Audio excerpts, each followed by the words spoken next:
And today, the subject really is going to be the question of what is considered beyond the person's control. In other words, we have been discussing in the first two chapters, 2.5 chapters, is that there are different categories of damages that would occur, or potential damages that would occur to the object being entrusted to the guardian. So what was clear is negligence, or relatively clear negligence. If I don't do what people would commonly do, negligence is I'm guilty. I have to pay. I'm the guardian. If I was negligent, I have to pay. And then there's the things that we consider to be stolen or lost, but I was not negligent. And those we said it depends. If I'm paid guardian, I'm liable. If I'm unpaid, I'm not liable, because if I'm an unpaid guardian, I have to guard, but there's a limit to my liability. And then we discussed the concept of onus, if it's beyond my control. If it's beyond my control, even if I'm a paid guardian, I don't have to pay. Right? There's only one exception, which would be that the borrower, right? The borrower, because the borrower has all the benefits, borrower is also responsible for something that's beyond his control. But let's leave the borrower out for right now. We'll talk about the paid guardian and the unpaid guardian. You asked me to guard your object. You're going to Florida. It's a good day to go. It's cold today. You're going away. You asked me to guard your item. I say yes. So we understand if something is out of my control, then I'm not responsible. So now the question becomes, what is the definition of beyond my control? And what are some examples that we'll be able to extrapolate from? And that's the discussion in the Talmud today. It's going to be in the context of a ro'eh. A ro'eh would be a shepherd. So all shepherds, by definition, if my job is to shepherd your flock, by definition, I'm a guardian. Now the question is, how careful do I have to be? And it's interesting is going to be the case where the Talmud is going to define a thief. There's a thief, and then there's an armed thief, an armed robber. So an armed robber comes to the guardian and says, give me the sheep. Now, should he put up a fight? Should he fight back? Does he have to fight back? What happens if the guardian himself, the shepherd himself, also has a weapon? Does he have to draw his weapon?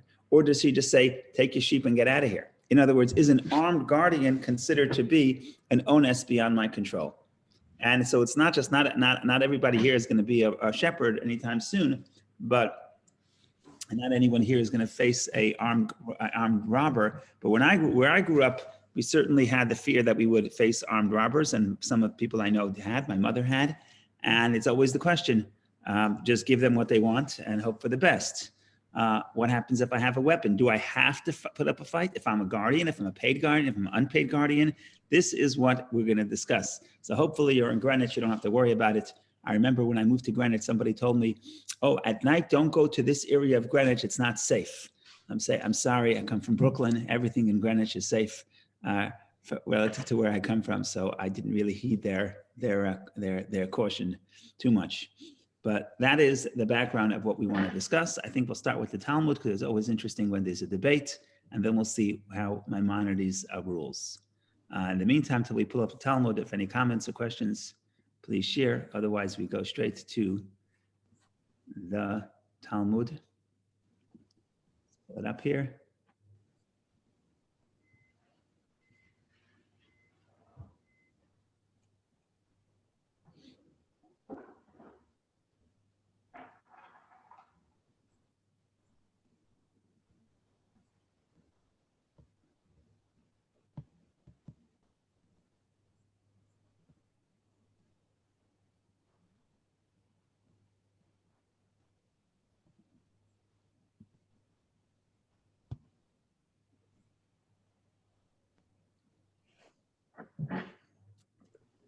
Okay, so this is a Mishnah. This is a piece of Talmud, Baba Metzia, Middle Gate 93b. If you scroll a little back, you have the Mishnah, and the Mishnah brings all kinds of cases of what is considered beyond the control of the guardian. In other words, if I'm the guardian and I'm a shepherd, and all of a sudden I have an attack of wolves, a wolf pack attacks, is that considered beyond my control? So the Mishnah gets technical. Is it one wolf? Is it multiple wolves? Are they coming from other areas? Is it a time that the wolves are on attack? So there's a whole discussion. Maybe we'll get to that later. Maybe we'll see within Maimonides how it's being codified. We want to begin with the case of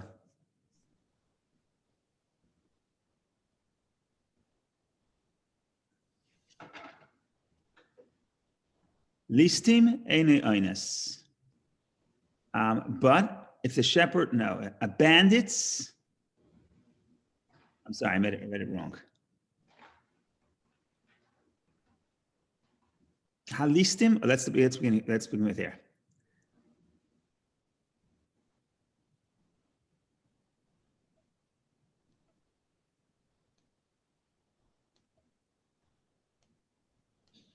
If bandits came, that is considered a circumstance beyond one's control. Likewise, with regard to an attack by a lion, a bear, a leopard, a cheetah, and a snake, these are each considered a circumstance beyond one's control. When is an attack by one of the above considered beyond his control, which means that a paid bailee is exempt? In other words, when is this beyond my control that the guardian, any guardian, paid or unpaid, is not liable? When the dangerous beasts or bandits came on their own accord to the usual gazing spots. But if the shepherd led his flock to a place of groups of beasts or bandits, this is not considered a circumstance beyond one's control, as he is at fault. In other words, it depends. If I have I'm the shepherd, I have my usual grazing spot, usually there are no wild beasts or bandits that come, and today a wild beast or a bandit shows up, I'm not liable.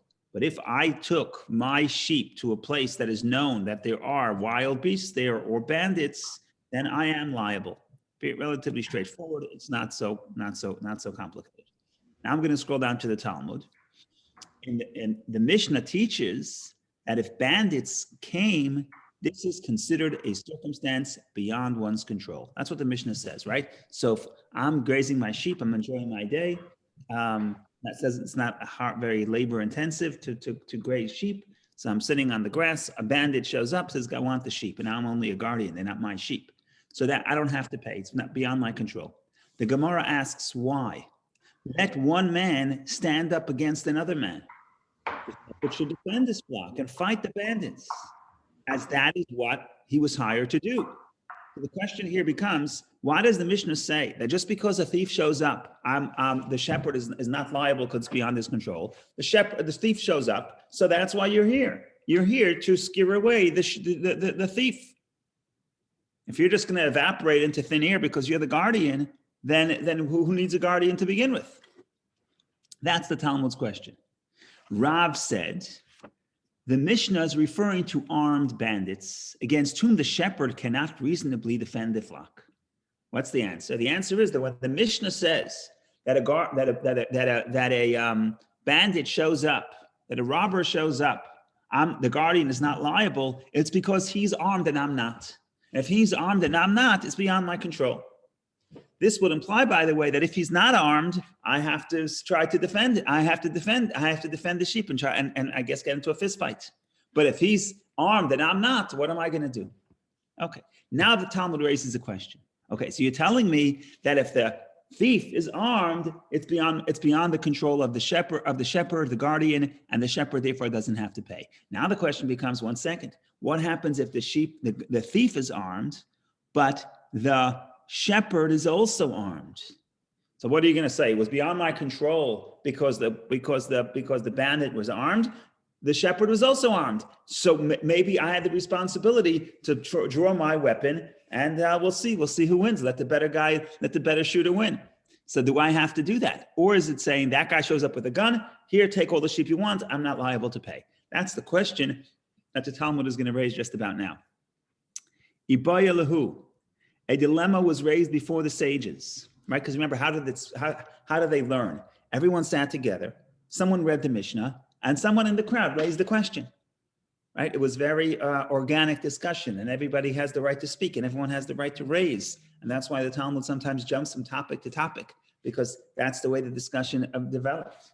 So we just read the Mishnah, and the Mishnah said that if I have paid, that if a thief shows up, I am not liable. It's beyond my control. So we asked, why? 1 second, you're here, scare the thief away. So the Talmud says, oh, no. It's talking about a case that the thief is armed. So someone else raised the question, and he said, what happens if the shepherd is armed? Right? So Ibayalahu, the dilemma was raised before the sages.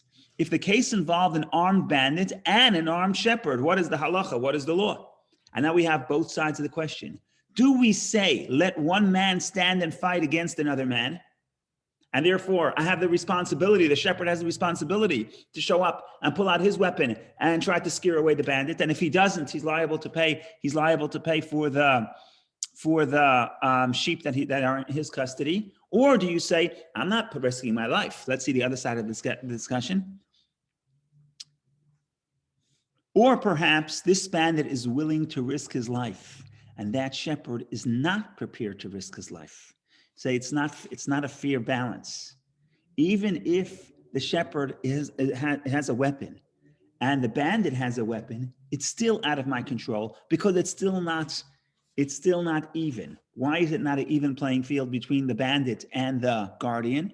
Because the bandit he's coming to risk his life. And if somebody's coming to risk his life to make a few dollars, if that person wants to risk his life, he's going to be better. He's going to be more aggressive. Meanwhile, the guardian is not here to risk his life. He's not going to risk his life to save a few dollars. And that's normal, and that's okay. And therefore, you say, something beyond my control means that it can't be expected to win this battle. So if the guardian does not have a weapon, and the thief has a weapon, so we understand I for sure can't, I'm for sure not expected to win. What the Talmud is saying in this instance is, even if the bandit has a weapon, even if the guardian has a weapon, it's still not an even playing field, and therefore the guardian is not expected to defend the sheep. And if the sheep are stolen, he doesn't have to pay. Why isn't it a fair level playing field? I have a weapon, you have a weapon. No, the answer is because the thief is willing to risk his life and the guardian is not. This sounds like game theory, right? In game theory, somebody who comes in and is willing to risk much more, he's going to have the upper hand, right? That's why there are many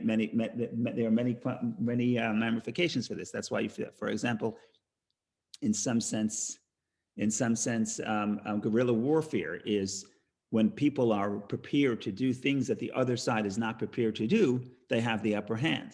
So in this case, when the thief is here and willing to risk his life, and the guardian wants to go home at night, he's not willing to risk his life, right? The thief, it's built into the business model that you have to put your life at risk. That's the business model of being a thief. The guardian, he doesn't want to do that. So therefore, that would be the argument to say, that would be the argument to say that the guardian is not liable, even if both the guardian and the thief are armed. Now, the Talmud itself does not answer the question, but the Maimonides will answer.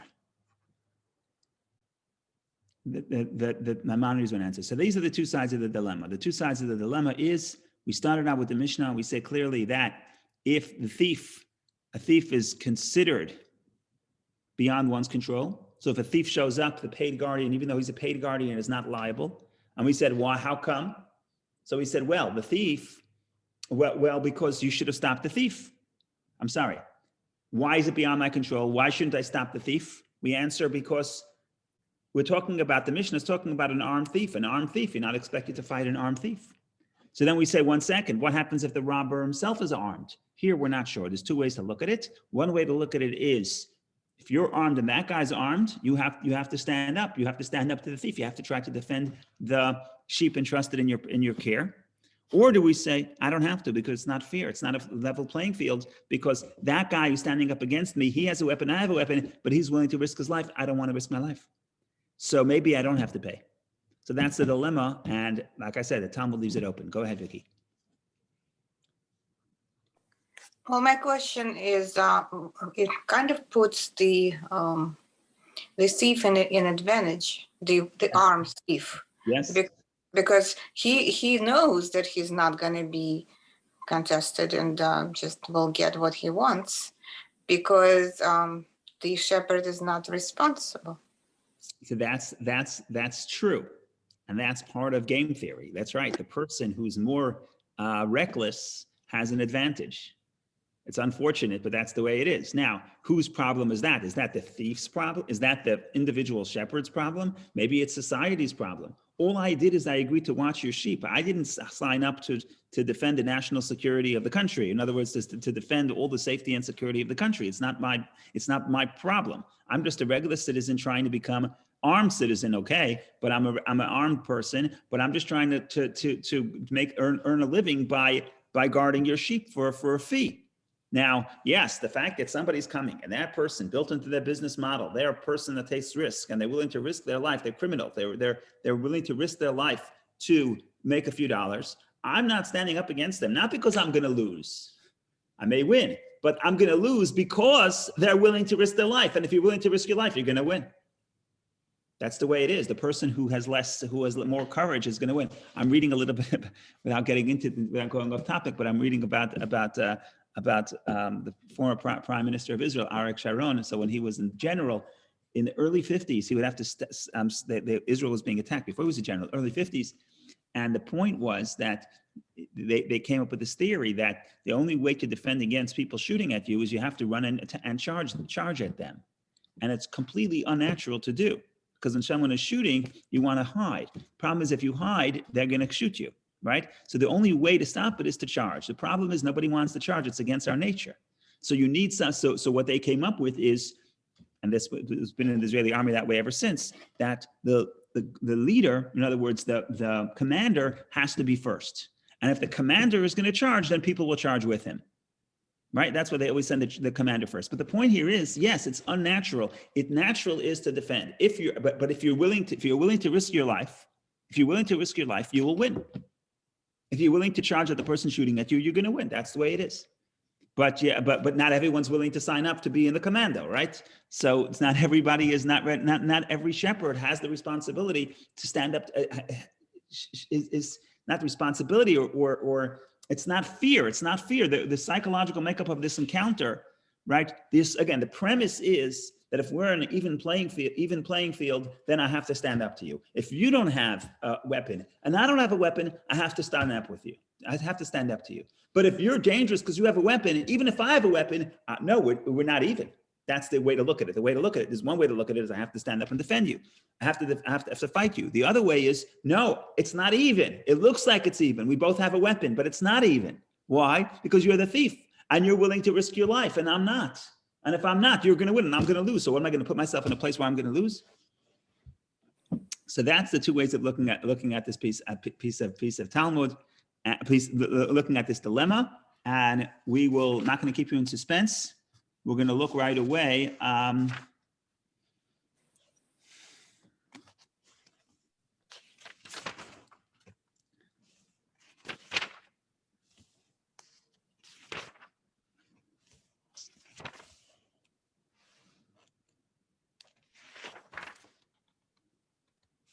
have to find the Talmud.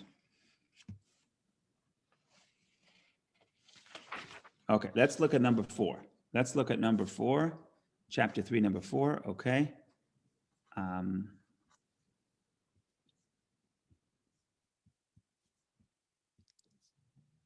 Schirut, laws of renters, chapter 3, section 4. Section 4. 4.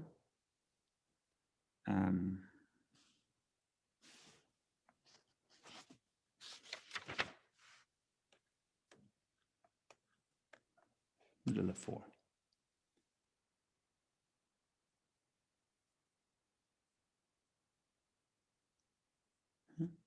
Middle of 4. Armed thieves, second paragraph from 4. Armed thieves are considered to be a loss beyond his control. So if it's a loss beyond his control, he is not liable to pay. The guardian is not liable to pay. This supplies, so that's what the Mishnah says. Armed thief. If the thief is armed, you don't have to defend them because they're armed and you're not. This applies, and this is the answer to the Talmudic question that we raised, that the Talmud raised. This applies even if the shepherd was armed and only one armed thief opposed him. So you say it's even. So that guy has a gun, you have a gun. That guy has there was no guns. That guy has a knife, you have a knife. Get up and defend him. It is considered to be a loss beyond his control. For a shepherd will not risk his life as a thief will. That is the Talmud. You see how the Talmud's question, is answered. Maimonides takes the side, and Maimonides rules. Is it tied to the issue that comparing the life of a person to the life of an animal or or monetary possessions? So we're saying it's what you're raising is am I what happens if I kill this thief because he's trying to steal my sheep, Or I'll be killed. or I'll be killed. So that is a question. Could I kill him? The short answer is that in America, you have to check your state. If you live in Connecticut, don't try unless they're coming to your house or your place of business. If you live in New York, don't kill the person unless it's your home, not your place of business. If you live in Florida, I believe, and Texas, I believe, check with your lawyers first. Someone comes up to you in the street with an arm, even if you don't know if he's armed, and wants to take your possessions, you can kill him because you're allowed to defend your property. It's called stand your ground laws. So we discussed this in the Talmudic law as well. And Talmudic law as well, the law would be that if you kill that person, you are not liable. Because if a person has the right to defend his property, and if I defend my property, the thief knows that I may defend my property, and the thief is willing to escalate and kill me if I try to kill him. And therefore, the law would say that I am allowed that because when a thief comes to me, an armed thief comes to me, he is prepared to kill me if I oppose. And because he's prepared to kill me, I'm allowed to kill him first preemptively. It's a very interesting Talmudic law. We can discuss it at some point. We discussed it in the past. We'll discuss it again. But still, why doesn't that play in here? Because here we're saying almost the opposite. I have the right to defend my property. I have the right to kill you because you're willing to escalate and kill me. I have the right, but I don't have the obligation.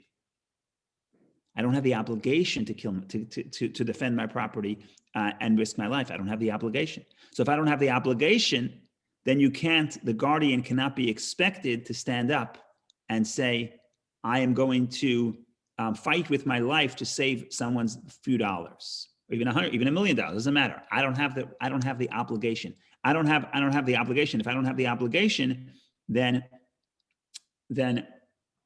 I don't have to do it. Why would I risk my life for something I don't have to do? So that's the difference between am I allowed to or do I have to? And in this case, it seems like the shepherd has the upper hand. If the shepherd will choose to fight and the shepherd will choose to defend against this armed thief, even if the shepherd uses deadly force, the shepherd would be exempt from prosecution. In other words, he didn't do anything wrong.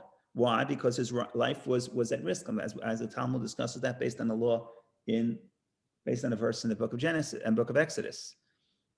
But do I have to risk my life? No. And if I don't have to risk my life, and I don't want to risk my life, and the thief does want to risk his life, oops, we're imbalanced. You can't say get up against an armed professional thief who's willing to risk his life when I don't want to risk my life. I want to go home in peace. Okay, so it's not even. If it's not even, I'm not liable. Then the armed thief is beyond my control. Even if I have a weapon, it's still beyond my control. Yeah, it looks like the law is trying to protect life. The law is trying to protect life, right? But it could have just said that. I think the law is also giving us some psychological insight. I think that's why I keep mentioning the game theory. The Talmud, Maimonides says, because it's not a matter of law, it's a matter of psychology, right? Let's look at, even the Talmud phrased it that way, but look how Maimonides phrases it. For a shepherd will not risk his life as a thief will. This is not a legal statement. This is a psychological, factual statement. The law responds to the psychological, factual statement, right? So we cannot say that you have a gun, so why don't you defend? Say it's not fair. It doesn't work that way. It's not even. It's not balanced. Why? Maybe you have a better gun that he has. Yeah, but he's prepared to risk his life. I'm not. Okay. Maybe the lesson is if someone comes to you with a gun, give him the $5 because he's willing to risk his life. I mean, you could shoot him, but maybe the lesson is be careful when you're going up against somebody who's desperate and willing to risk his life. Maybe this is the source of game theory in the Torah. Maybe. I don't know.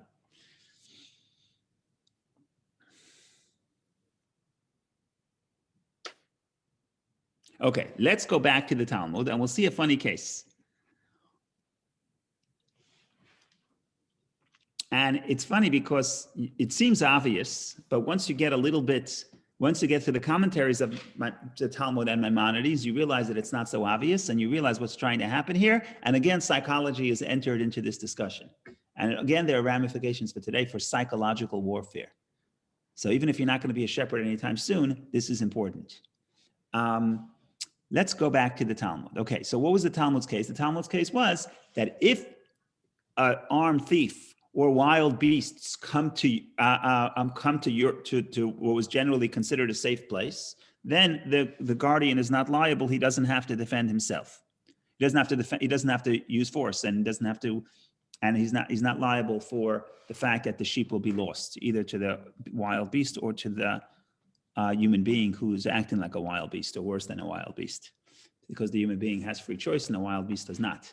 But in any case, if I, the shepherd, take my sheep to a place of wild animals or to a place that's infested with thieves, then I'm liable because I brought them to a place of groups of wild animals. That's what the Talmud says. That's what the Mishnah says. Mishnah said it clearly. And now we have a question that seems on the surface, seems like a funny question, it's an obvious question, but you'll see in a minute, I'll make a confession. I read this law many times, many years, over many years, I never understood this detail. And to me, it was so obvious. Why do you have to say it? But now I found a commentary that explains why you have to say it and why it's not so obvious. So let's look at the Talmud. So the question is what is considered a safe place? No, the question is, what happens if I didn't bring my animals to the place of the thief, but I enticed the thief to come to us? How did I do so? So let's see. So Abaye said to Rava, Abaye and Rava are two of the most famous Talmudic scholars. They're mentioned in the Talmud hundreds of times, if not more. Abaye said, I think like 600 times. Abaye said to Rava, what is the halacha? What's the rule if the shepherd found a known thief and said to him, you dirty thief, he's like saying, I'm not afraid of you. In such and such a place we shepherds sit. We have such and such men with us. In other words, he gives them all their security information. We have such and such men. We have this amount of men. Such and such dogs with us to protect. And such slings with us. So you go to the thief and you say, Mr. Thief, I'm not afraid of you. This is where I am. I'm so not afraid of you. I'll tell you my location. And you know why I'm not afraid of you? Because I have all these men. I'm sort of boasting. I have 10 men and we have weapons and we have dogs. I'm not afraid of you. In other words, we are fully protected.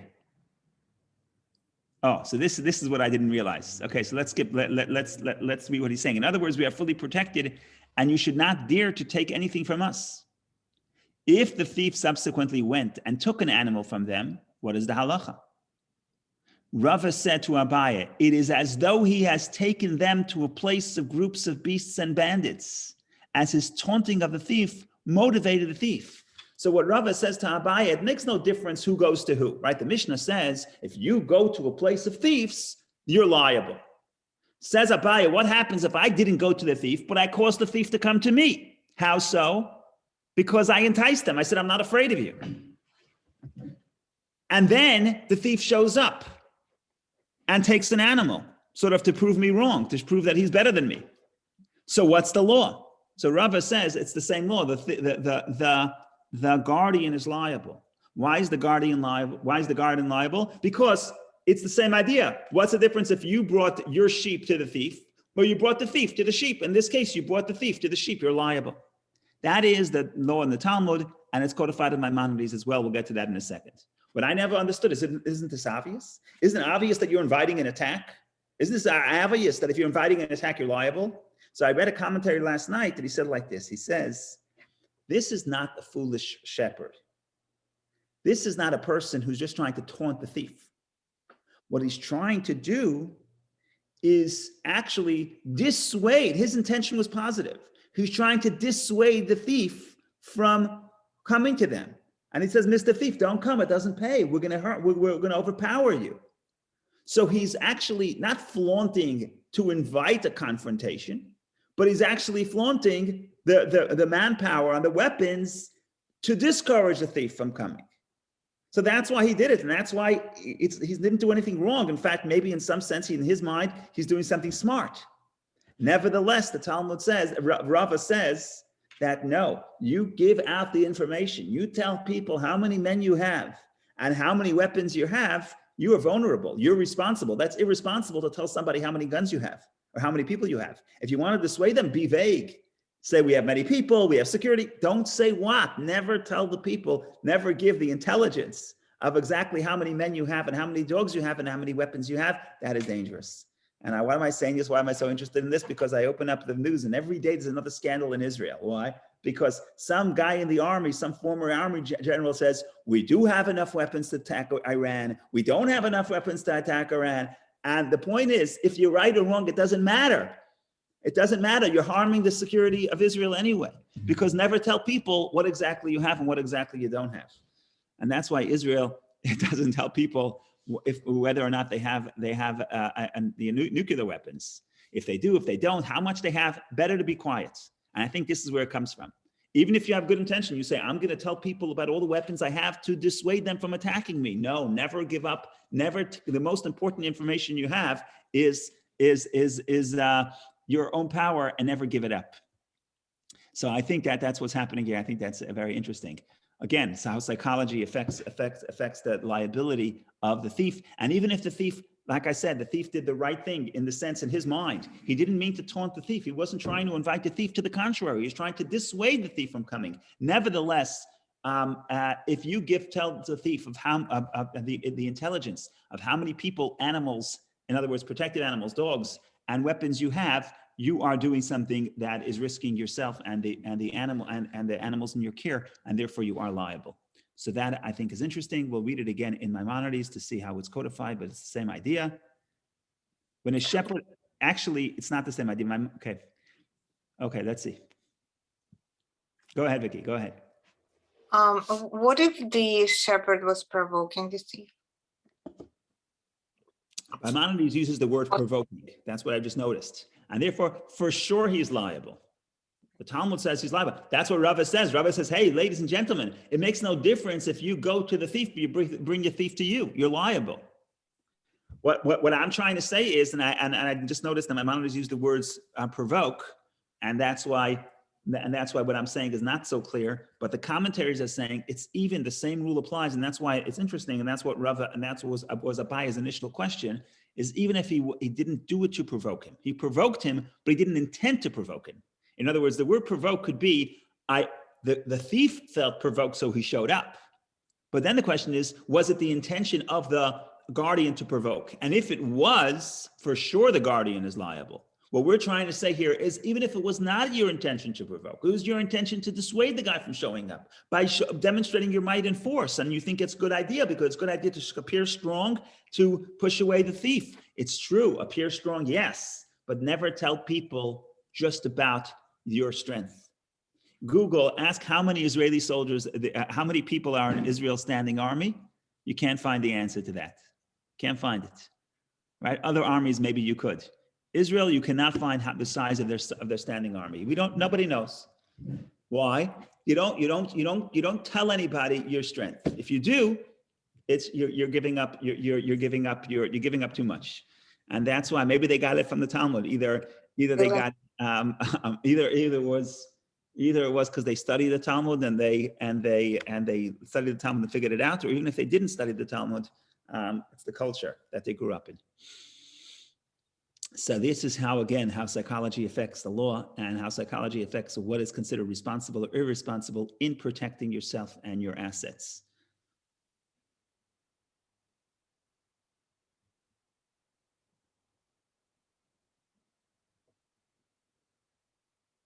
Okay, so let's just see this in Maimonides. Again, it's going to be relatively repetitive because in the Talmud it's in form of question and answer, and here is just the law. When a shepherd encounters a thief and begins to, I'm reading number five. When a shepherd encounters a thief and begins to boast to him, you see here they translate boast, but Vicky is right that in the Hebrew, Maimonides writes lihit garot. Lihit garot means to provoke or to provoke. So the thief, but here they write to boast. But again, the bottom line is the thief is certainly provoked. The question is if the shepherd meant to provoke him or meant to dissuade him. In any case, when a shepherd encounters a thief and begins to boast to him, trying to show him that he is not concerned with him, saying we are in this and this place, we have these and these many shepherds and these types of weapons, and the thief comes and overcomes him and seizes the animals, the shepherd is liable. What's the rationale? That's exactly what Rava tells Abaya. For there is no difference between bringing the animal or the animals to a place of beasts and thieves, or boasting and thus bringing the thieves to the place of the animals, right? The Mishnah is not expected to say all the laws. When the Mishnah says, if you bring your sheep to a dangerous place, you're liable, the same law applies if you bring the dangerous place to your sheep. Same idea. Now was a very interesting law. What if there are no witnesses and you don't know if he was provoking or not? That's a good question. If there's no witnesses, I'm not liable, but if there's no witnesses, I don't have to pay. In other words, the premise is anytime anybody wants to extract money, they have to bring proof. Okay, so you want to extract money from me, you're the owner of the sheep, and I'm the guardian, and I say, hey, there were thieves that came, you want to extract money from me? So in this case, the guardian will have to take an oath. That's the law. All guardians need to take an oath. But putting that oath aside, if I claim and I say that, if you claim, Vicky claims you're the sheep owner, and you claim that I provoked a thief, burden of proof is upon you. But you'll see in a minute how sometimes it flips. So we have a few more minutes. Let's learn another law or two. The same context. Here, I'm the shepherd, and people show up to steal my sheep. Not armed people. People show up. A group of 10 people show up. They don't have guns. They don't have weapons. Now, what is typically happens? Typically happens if I had a few men here with a few sticks, we could chase these kids away or chase these people away. But I don't have anybody here. But I have the option to go and hire people to come help me. Do I have to do so? Okay, so I have a flock of 500 sheep on one man. By the way, shepherding is not labor intensive. I remember driving through the West Bank. Well, I'm going to call it Judea, the Judean hills in Israel, and you see literally like an Arab kid, like literally like 8 years old, with like 500 sheep, and they listen. It's a lot like children. Children, they listen, they run around, they don't do their homework. But the sheep listen. The sheep generally they listen. Unless you have goats, but the sheep listen generally. So one little kid, an 8-year-old kid with a stick, can guard up 500 sheep, which is all the family's wealth. What happens if someone's going to come and try to take some? So big deal. You call your big brother. Right? You call a few people. Now the question is, I'm the guardian. It's not my possessions. Do I have to go call other people and hire other people to show up? And if so, how much do I have to pay those people? So that's the discussion now. So that's what we're going to see. And then we're going to get into also number 7, which touches upon Vicky's question. So let's try to see how much we can do here in the next few minutes. So number 6. If a shepherd had the opportunity of saving an animal that was preyed upon or taken captive by calling to other shepherds or bringing staves, or is it staves? I think it's sticks. I don't remember how to say it, staves or staves. In any case, and he did not call to other shepherds or bring staves to save the animal, he is liable. This applies to both an unpaid watchman and an unpaid watchman. The difference is that an unpaid watchman should call to other watchmen and bring staves without charge. If he cannot find any available for free, he is not liable. A paid watchman, by contrast, is obligated to hire other shepherds and staffs until the value of the animals in order to save them. Afterwards, he should collect their hire from the owner. If he does not, okay, so what are we saying here? We're saying it like this. Let's say I'm an unpaid guardian and I have a bunch of sheep at my care. Somebody comes to try taking some. I can call my buddies.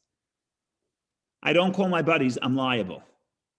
If I was able to call them and I didn't. If I can't, I can't. But if there are people around that I could call and they could come and they come, I'm liable.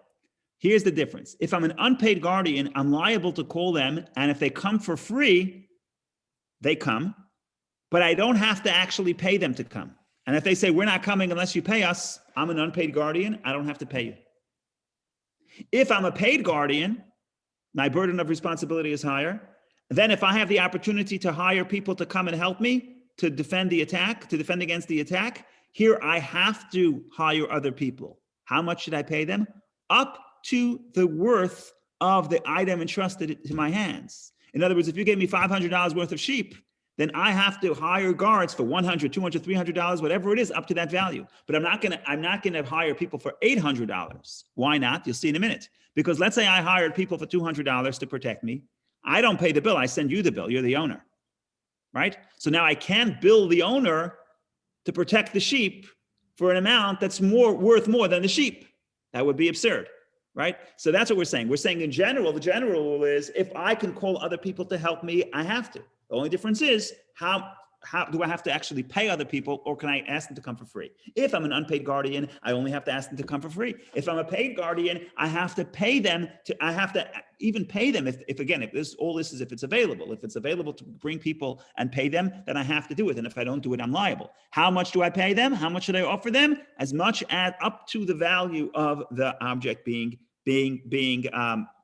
protected. And then I go back to the owner and bill the owner. Now comes a very interesting question. So here's the situation. But this is a whole nother Talmudic line of logic. So I feel bad that we're doing it quickly, but we'll do it anyway. I show up to Vicky. Vicky says, in the morning, she gives me $500 worth of sheep. In the afternoon, I show up. I say, Vicky, here are your sheep. By the way, there was an attack. And by the way, I had to fend off the attack. And by the way, I had to pay $250 to fend off the attack. Please give me $250. Vicky says, I have no idea what you're talking about. Where's the evidence? I say, I have no evidence, but I'm the guardian.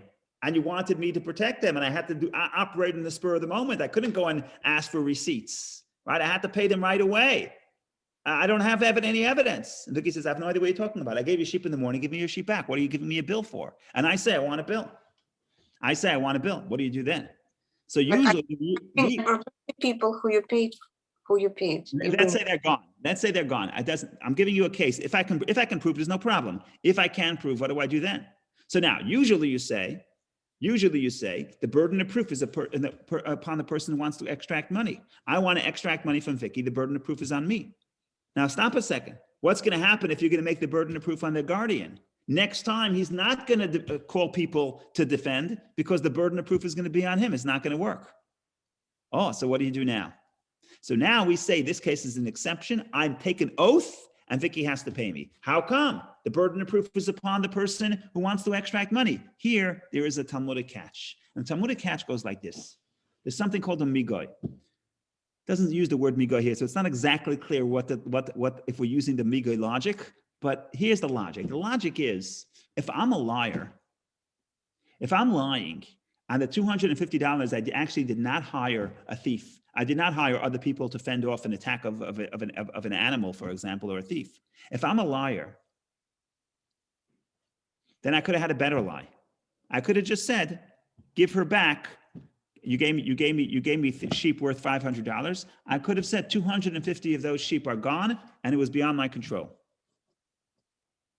Right? If I want to lie, I could have had a different lie. So the logic is, if I would have made another claim, and I would still be believed, then then I'm believed about my other claim because I could have made another claim that I would have been believed. In other words, let's start again. If I come to you and I say the sheep were lost in a way that's beyond my control, You have no choice but to believe me. I'm the guardian, even a paid guardian. You have no choice but to believe me because it's out in the field. Remember, it didn't happen in the market. It happened out in the field. There's no evidence in the field. So if I show up, just standard case, Vicky gives me sheep $500. I come home at night. I say, sorry, $250 of the sheep, $250 worth of the sheep were lost and stolen by thieves. You have no choice but to believe me, right? So because I could have held on to the sheep and denied and lied and said that $250 worth of sheep are gone and I would not be liable, now when I give you the sheep and I claim that I have to pay $250, then I'm believed. Because if I'm lying, I could have had a better lie or a different lie. That's the logic here. So let's read it inside and then tell me if you agree with it or disagree with it. Number 7, when a shepherd claims that he hired other shepherds or to save a herd from danger, he is required to take an oath. He may then collect the amount that he claims. Right? Again, this is contrary to the general rule, which is the person who wants to extract money, the burden of proof is upon the person who wants to extract money. Here, I don't have to do anything. I don't have to prove anything. I just take an oath, which is not considered bringing proof. So here I come to Vicky and I say, I have to pay $250 to defend your herd from, or my herd, but the herd that I'm guarding your sheep from a thief. I could take an oath and collect up to the amount of what the sheep were worth. Why? The rationale is that he cannot claim more than the value of the herd, right? That we know for sure, right? We've said it. The most I can claim is the value of the herd. And he could have claimed that the herd was preyed upon. And if I claimed that the herd was preyed upon, I would be believed because that's the law of an unpaid guardian. He is required to take an oath while holding a sacred object, as required of all those who take oaths and expropriate property. So this is an interesting Talmudic law, which some people have trouble accepting because it's almost like we're rewarding you for the ability to have a better lie. So are we incentivizing lies? But we can argue about we can talk about this. But the premise here is I'm the guardian. I could have found a way legally fully to not give you $250. Now when I'm giving it back to you and I'm making a claim that you owe it back to me because I used force, again, it's not every case. This is specifically in the case where I claim that I needed the money to defend your animals, then I can get up to that amount. Now, we always see when we discuss Talmud here, we always say what would happen if this law was not in effect. If this law was not in effect, perhaps, usually we say if I want to extract money, I have to bring proof. But if I had to bring proof that I hired security, then maybe I wouldn't hire security. Right? So we have to be careful of what exactly we want and whose rights do you want to defend, and defending one person's rights may actually have unintended consequences. So this is why this is complicated. Go ahead, Vicky. Yeah, maybe that's tied to the question. So why would somebody unpaid go through all this trouble? Someone unpaid doesn't have to. Someone unpaid, oh, you're asking me a question. Someone unpaid does not have to hire. Oh, you're asking me a different question. You're asking me if someone is in general, not just that. Let's say paid guardian. So what we're saying is I have a responsibility. I have a moral responsibility. If you give me $500 worth of sheep and people come to harm, and I have the ability to spend $200 to defend them, to defend your property, if I'm a paid guardian, I have to do it. And if I don't do it, I'd be liable to pay you for your sheep because I'm a paid guardian. And a paid guardian has that liability. So that's what we read in if you want to read in number 6, right? Number 6, we said, if a shepherd had the opportunity of saving an animal that was preyed upon or taken captive by calling to other shepherds or bringing staffs, he did not call to other shepherds or bring staffs to save the animal, he is liable. Now you're going to say, how will you know? If I want to lie, I could lie. But that's the law. The law is if shepherds show up, if there's a attack, and I could have defended it by spending a few dollars, and I'm a paid guardian, I have to. So I have to, meaning morally, I could have not done it and then lie and say that the thing that happened, there was no way I could have defended myself. I could lie. But if I'm not going to lie, if I'm an upstanding citizen, I want to do the right thing, that's what I have to do. I have to hire people and I have to pay them up to the value of what you entrusted to me. And then I'm supposed to come to you and bill you. Now, if you don't trust me, if you don't believe me, now, even if you do believe me, I always have to take an oath. That's the law. That's what Maimonides says in the end. But even though I'm willing to take an oath, Vicky says, I'm sorry, I have no idea what you're talking about. And I don't want to pay you. So here we have to rely on the sort of the legal technique. The legal technique is that even though usually I can't extract money from you without bringing proof, in this case I could extract money from you. Why? Because I had your money anyway. I had your sheep entrusted to me anyway. And if I'm a liar, I could have lied and told you they were all gone, right? So I'm not really extracting money from you because I have your money, and I have a way to if I lied, I had a way to not pay you back, right? So it's not really extracting money because I have the money and you gave me your money in my possession. So I'm not really extracting money anymore. Well, my question was a little bit broader. Why would somebody be willing to be unpaid shepherd? That's a good question. Maybe because tomorrow, if we're friends, maybe because tomorrow you'll be an unpaid guardian for me. Right. Maybe, and maybe we're friends. Maybe it's your grandmother's. Maybe whatever the case is. Maybe. So also remember, also unpaid guardian is not such a burden because an unpaid guardian, I don't have to hire people. Remember, right? Unpaid guardian, less of a burden. So I can watch your sheep. If somebody comes to attack, I can call people who want to volunteer. But I don't have to pay people to volunteer, and then I have to run into the story of taking an oath to get you to give me the money. I don't want to take an oath. If I don't want to take an oath, become an unpaid guardian, and then I don't have to call people. I don't have to spend money on calling people. If I'm a paid guardian, well, there's your answer. I'm doing it because you're paying me to do it, right. And because you pay, I have more liability. I have to call people. If I have to call people, not only that want to volunteer, I also have to call people who are not prepared to volunteer but are prepared to come for money. So then I have to go through the dance of giving them money, then coming to you and asking you to reimburse me, right? Now, why would I do that? I wouldn't unless you paid me. But if I'm just an unpaid guardian, I don't have to go through that dance. I do have to call people to volunteer. But if they don't want to volunteer, then I don't have to pay.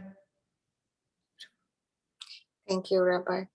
Thank you. So this is the laws. What did we learn from here? We learned from here, of course, that when you borrow something, you're taking the responsibility and liabilities, so be cognizant of that.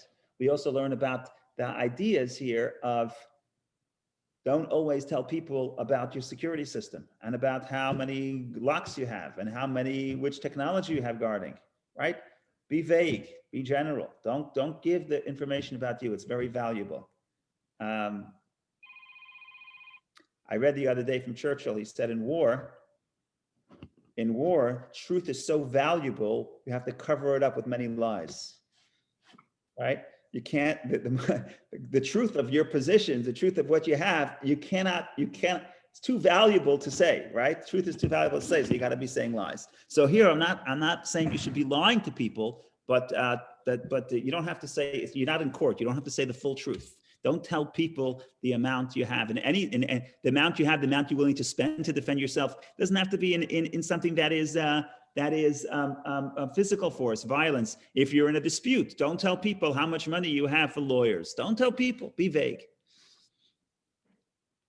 Okay, that's the story in short. A lot more to say. God willing, next Tuesday in good health.